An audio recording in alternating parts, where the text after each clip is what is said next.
Good evening, Wine Vault San Diego. My name is Matt Duncan. I'm a third-generation vintner for Silver Oak and Toomey Cellars. I'm here with you tonight to go through a wine pairing dinner. We have 3 of our wines, and you have 5 courses at home that Chef and Chris have prepared for you.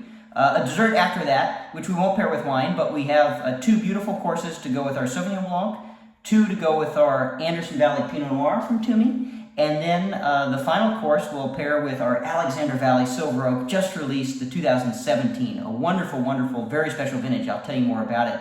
So before we start, if you have your Sauvignon Blanc, pour a little bit in the glass and cheers you. So our Sauvignon Blanc, the 2020 vintage, made only from estate fruit from vineyards that we own in Napa and Sonoma. We make the wine in Healdsburg, California, so about an hour west of Napa. It's aged for an extended period before we bottle it. We think that gives it a little more mouth weight. It's going to probably help it stand up to the Mexican seafood cocktail you have first. That sounds just wonderful, wonderful, bringing out the freshness of the wine. The freshness, I think, can really come from the Napa side of the fruit. So half of the fruit grown in Napa, the other half in Sonoma. Napa is just going to give you those bright tropical fruits. So I bet that Mexican seafood cocktail has a little bit of spice, going to brighten up the wine, be a beautiful way to freshen your palate and start the wine dinner. So I'll tell you a little bit about the history of my family, how we got into the wine business almost 50 years ago, 49 years ago, and how these wines are made tonight. We'll talk about how they change with food and wine, and hopefully you can go on and hear a little bit about the wines from our winemakers as well, and how we grow them in the vineyards. So my granddad came out to the Napa Valley in the late 60s. He did that because his college roommate had called him up and said, "Why did you come out to Napa Valley?" My granddad was living in Colorado at the time.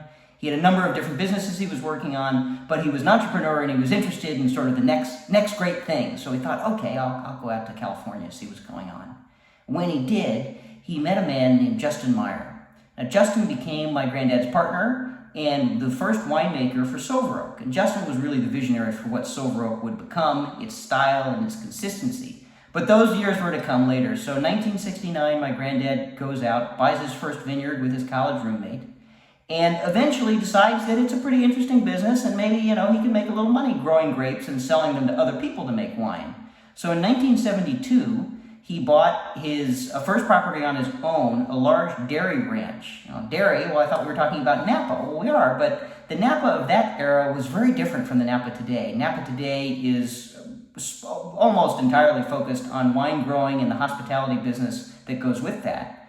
But back then, the Napa Valley was a diverse agricultural place, or diverse in a different way than it is today. So yes, there were some wine grapes being grown, but there were also a lot of orchards, a lot of tree and fruit trees and nut orchards, and then some dairy barns and cattle ranching. And so what my granddad bought was a dairy ranch. It was a 280-acre dairy ranch right in the middle of Oakville, California. If you've been to Oakville, you know it's right in the middle of Napa, Robert Mondavi just to the west, and it was at that time, which was part of why my granddad was so interested in the property. So he bought this dairy barn, it's 280 acres. He met Justin, and he said, "Justin, let's plant this vineyard." And Justin agreed that they would plant it, but he had a condition. The condition was that they would make a little wine from it. Well, my granddad thought that was fine. Again, he lived in Colorado, so the idea that his partner and the man who was going to grow the grapes wanted to do something else with it, well, that's great. It just gives him more reason to grow the grapes well. But Justin had a few other ideas, and those ideas would become instrumental in Silver Oak's history and help define the Napa Valley and what it would become known for, which is primarily Cabernet Sauvignon. Some other grape varietals, but really Napa Cab, I think, drives the place today. That wasn't true at the time. People were growing all other different kinds of varietals. Some wineries, including the winery that Justin came from previously, were making 30 or 40 different wines depending on the year. So it was a more complex story to tell to people trying to enjoy wines from Napa, and not as focused as Silver Oak would become. So part of the vision for Silver Oak was to only make one kind of wine, Cabernet Sauvignon. Okay.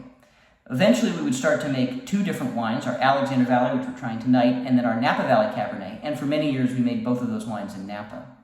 So It began in 1972 as the first vintage. We didn't actually have enough grapes from Napa or Sonoma in 1972 to call the wine Napa or Alexander Valley. We had to call it something called North Coast. So Silver Oak North Coast is the region that sits above Napa and Sonoma, kind of encompasses all of it, as well as the Anderson Valley, funnily enough, for the Pinot that we'll try in a moment. And so that 1972 was the first North Coast, put in American oak barrels, very different for Silver Oak to only use American oak barrels. We're one of the few wineries to still only use American oak in our Cabernet today, and we're actually the only winery to make all our own barrels. So we have our own cooperage in a little town called Higbee, Missouri, the western edge of the Ozark Forest, and that's where all those the barrels come from for Silver Oak. So that early idea was what Justin thought would set us apart. But he was convinced that we had to do a little more. So the next idea that Justin had was that we were going to age the wine in barrel, all right, everyone ages it in barrel, and then in bottle for 2 additional years before we would release it. So this 2017, well, that's 4 years ago, and here we are just tasting it and just releasing it tonight. The reason that we do that is because it makes the wine taste more consistent. There are a number of chemical changes that go on in the bottle, and the longer you can let it sit in the bottle before you start to drink it, the more it will taste consistent, and frankly, the better it will taste. So we had that idea, and we had that vision, and we started making the wine, and then my granddad, Ray, and Justin had a problem, which is what they didn't know what to call the wine. You know, they had come up with a couple different ideas, maybe putting their names together, Ray Duncan, Justin Meyer, so Meyer Duncan or Duncan Meyer or something like that, but that name didn't really stick, and they didn't love it. So 1972, that first vintage, and it wasn't until 1976 that they came up with the name. And the infamous story of how the name was shared was that my granddad was home in Colorado, and Justin called him on the phone, and he was really excited. You know, they'd known each other for a number of years. They'd made 4 different wines. So 72 had been made in bottle with no label. 73 had been made in bottle with no label. And then the 74 and 75 had been made, with the 76 coming right behind. So they needed a name. They had all this wine. They didn't know what to call it, so you can't sell it. So the name that Justin shared, he said, Ray, we're going to call the wine Silver Oak. My granddad said, well, Silver Oak, why would we call it Silver Oak? Weren't we talking about Duncan Meyer? And Justin explained that, no, it was a great idea because then people would know where the winery was located. It's right off of the Silverado Trail in Oakville. Silverado Trail, the road in Oakville, the town. Silver Oak, easy enough. And my granddad responded on the phone, well, that's a terrible idea. You know, if we call it Silver Oak, no one's going to drink our wine. You have to come up with another name. And they sort of went back and forth for a little while arguing about it. And then Justin's wife, Bonnie, another instrumental founder of Silver Oak, jumped on the phone, grabbed it from Justin, and said, you know, listen, Ray, if you will have a better idea, you call us back in an hour. Otherwise, it's Silver Oak. Hung up the phone on him. End of conversation. Silver Oak is born. And so we stayed true to that for and only Silver Oak until 1999, which is when we branched out and started Toomey. Now, if you're getting hungry and you finished your Mexican seafood first course, I should invite you to join in on the second course, which is roast fig. So the Sauvignon Blanc, we talked about how it's going to be bright and fresh right at first. It's going to probably play off some of the spice in the Mexican seafood cocktail. But the next course, the roast fig, a little more sweetness, probably a little dark and some of those caramelized burnt flavors from roasting it. What that's going to do to the wine is really dial in the savory quality.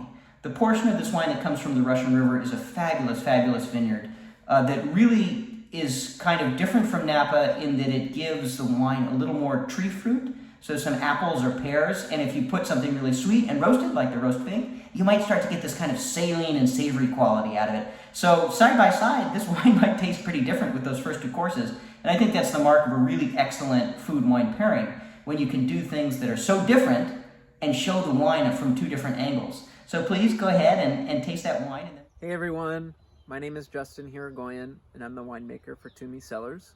I wanted to talk a little bit today about our Sauvignon Blanc. And Sauvignon Blanc is a wine that we just absolutely love at Toomey. It's super fresh and vibrant, and it's really versatile. So you can enjoy it on its own, or it can be paired with a great meal with friends and family. And it's a wine that's 100% estate. So we own and operate all the vineyards that end up making the blend. And we own 2 vineyards on the Napa side, and usually it makes up about 50% of the blend, depending on the vintage, and that can shift a little bit year to year. But one of them is around our sister winery, Silver Oak, in Oakville, and the other one is just south of the town of Calistoga, around our Toomey tasting room on that side. We find that the Napa side brings out more of the forward kind of tropical and rich notes in the blend, and it adds a really nice breadth and kind of depth to the overall blend. On the Sonoma side, both of the vineyards are in the Russian River Valley AVA. One of them is called Merino. It's just northeast of the town of Sebastopol, and the other one is just south of Healdsburg at our Toomey tasting room. The Sonoma side it's a little bit cooler throughout the growing season, and so the wines tend more towards the kind of citrus and mineral and kind of fresh notes on the nose. And then on the palate, there's a really nice kind of bright acidity that lends attention to the wine. And we find that when we blend all these together, it really adds to the complexity, kind of having both counties to work with, and it makes the Toomey Sauvignon Blanc pretty unique. It's a really versatile wine. I like to enjoy it with some great fish, usually a black cod, but I cook pretty simply when I make dishes. So olive oil and lemon and salt and pepper, and let both the kind of the fresh food ingredients and the wine shine through. So I hope you enjoy our Sauvignon Blanc. And I did want to answer one question as a fun fact. People ask me often, where does the name Toomey come from? And it's actually just a family name. So we are family owned and operated by the Duncan family, who also owns Silver Oak Cellars. And it's David Duncan, who's our current CEO. He's second generation. It's his grandmother's name. So her name was Velma Marie Toomey Duncan. So we love that connection to family, and that's where the name comes from. So next is our 2019 Anderson Valley Pinot Noir. This is the 20th vintage of Pinot Noir that my family's made. Our first vintage and our first vineyard we acquired for Toomey in 1999 in the Russian River. And the idea was that, well, we had been very successful with Silver Oak and only Cabernet, but maybe we could be successful with some other grape varieties. So we bought our first Pinot Noir vineyard in 1999. We also bought a vineyard in the Napa Valley for Merlot. We made Toomey Merlot for a number of years as well. But today the brand is really defined by our Pinot Noirs. So we make 10 different Pinot Noirs from across the West Coast. We go not all the way down to San Diego, but not too far in Santa Barbara and up through the Santa Lucia Highlands, rounding out the Central Coast, so kind of east of Monterey. Then in the North Coast, I mentioned before, that was the Silver Oak Cabernet, North Coast, Sonoma plus Napa. Well, this is the Anderson Valley. We make 2 single vineyards from the Anderson Valley, as well as a Russian River appellation wine and a single vineyard from the Russian River. And then we go all the way north into Oregon. So a number of different Pinot Noirs. The idea is to capture all the different faces and potentials of Pinot Noir. The third course that you're enjoying tonight is the chicken roulade. So I think you're going to get a real nice bite to it. You'll get a little fat, but some real nice protein, and of course well seasoned to build out some of the tannins in these wines. The Anderson Valley, if you're not familiar with it, is a little cooler than the Russian River, so it doesn't quite develop the fruit bouquet or mid palate that you might expect from a Russian River Pinot. It has a little more tannin. It's a little more aromatic. I think the fruits are a little darker. The unique thing about this first vintage, 2019, is that it's the first vintage in our new winery in the Anderson Valley. So my family had an opportunity 2 years ago now to buy a new winery in the Anderson Valley, and instead of bringing our Pinot Noir fruit down to Healdsburg, where we have our original Toomey Pinot Noir winery, we're able to make it up there. So we have a separate winemaker up in the Anderson Valley in charge of making this wine. And I think this first vintage is really, really showing well. Your fourth course, as you go into the slow roasted pork, you're going to get probably a pretty different angle on the wine from the chicken roulade. You'll get a little more fat, probably a little more bite. It might make the wine a little more aromatic. It's interesting how that happens. When you coat your palate with the roast pork, you might really start to pick up on some of the other characteristics in the Pinot Noir, which again, I think is the great hallmark of a wonderful, wonderful wine pairing. Hey everyone, my name is Justin Hirigoyen, and I'm the winemaker for Toomey Cellars. And I wanted to talk to you a little bit about our Anderson Valley AVA Pinot Noir. So I'm here in the Anderson Valley today, and we're about 2 hours north of San Francisco. And the Anderson Valley is situated along a transverse mountain range, and that means it runs more east-west versus north-south. And so that northwestern corner is really exposed to the Pacific. And so that means that there's a really strong marine influence. It helps moderate the growing season, and it makes us a really beautiful, cool region for Pinot. And we love that because we find that it brings out more of the kind of delicate, ethereal, and kind of brighter, fresher berry notes from Pinot Noir. And it allows the variety to really express itself. So at Toomey, when we're crafting our AVA blend from this area, we source from primarily 2 vineyards that we own here, with a few others from around the valley. But I'll tell you a little bit more about those 2 and how they play together in the blend. So I'm here at our Bearman Bend estate, and Bearman Bend is in an area called Palico, which basically is the area surrounding the town of Philo. And this vineyard that you can see behind me has these beautiful rolling hills that they're exposed more kind of southeast. And so we find that it has great sun exposure, and it really reliably ripens in this cooler climate. And it brings more of the forward berry notes, the kind of raspberry and bright cherry. And on the palate, it's really elegant and supple, and it's quite pretty in profile. And so the other vineyard that we source from it's just 5 minutes up the road, but when you go up there, you feel that it's a really different area. And so it's in an area called the Deep End, which basically means kind of the deep end of the valley or closer to the ocean. And it's more of a northern exposure, and the soils have a little bit more clay. And so it really drives the spice and the savory elements, aromatically, some of the earthy components. And then on the palate, it's really a textural wine, and it provides a lot of the structure and backbone to the Anderson Valley blend. So the fun part is taking, all the different blocks from these 2 vineyards.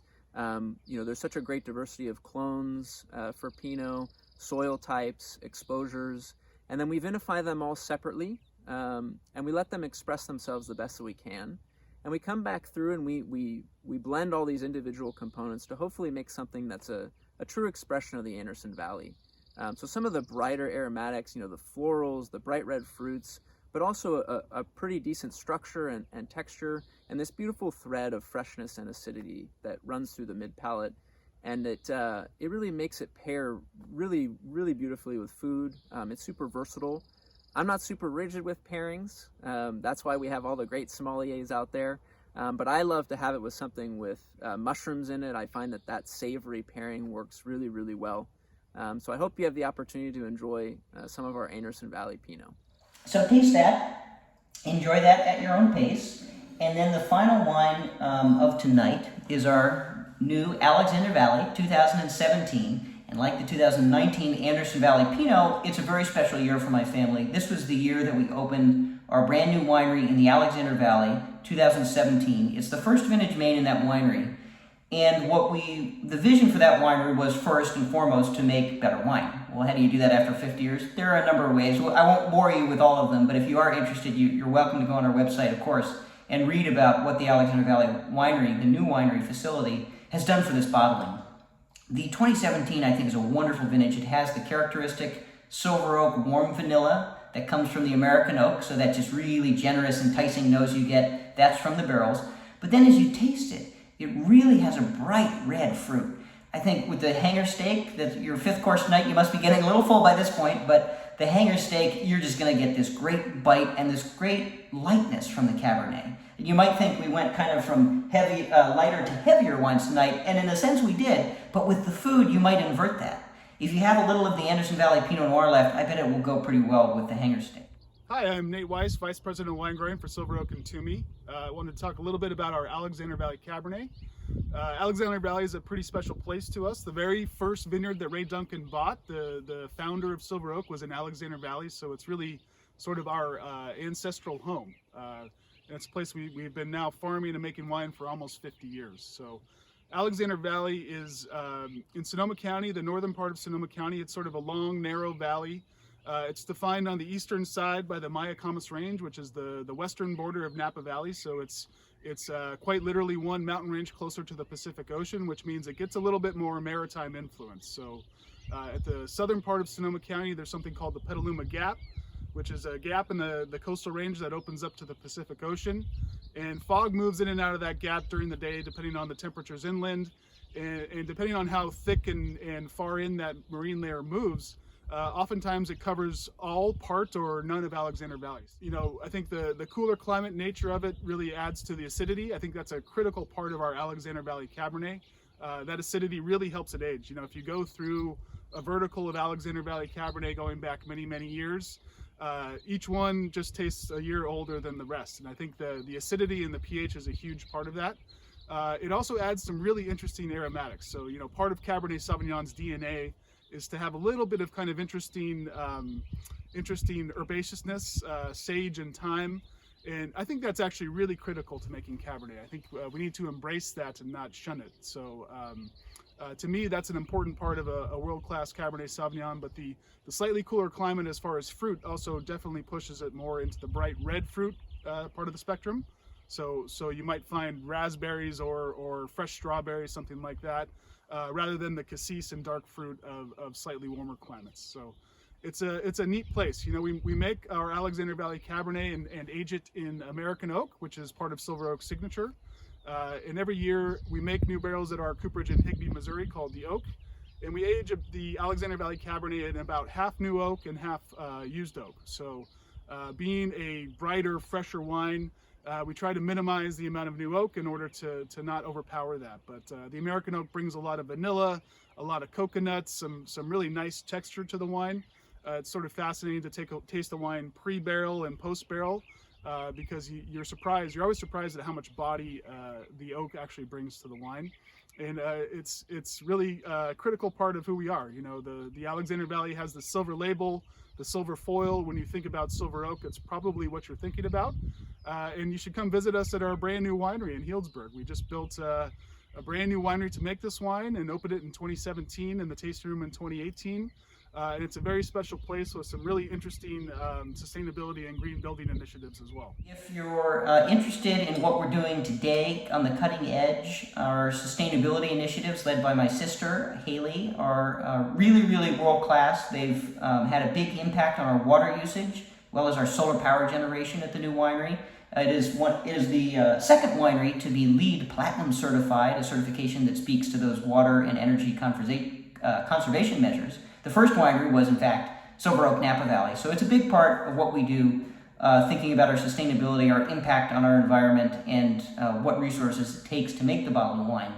So I'll leave you with that little nugget. I really, really appreciate you joining tonight. I really appreciate Chris for putting this together, and hope you guys have a wonderful evening and enjoy dessert. I don't think our wines necessarily go well with dessert, but at the end, you know, a little chocolate tiramisu was always my granddad's favorite dessert. So I hope you enjoy it, and cheers. Thank you for joining me tonight.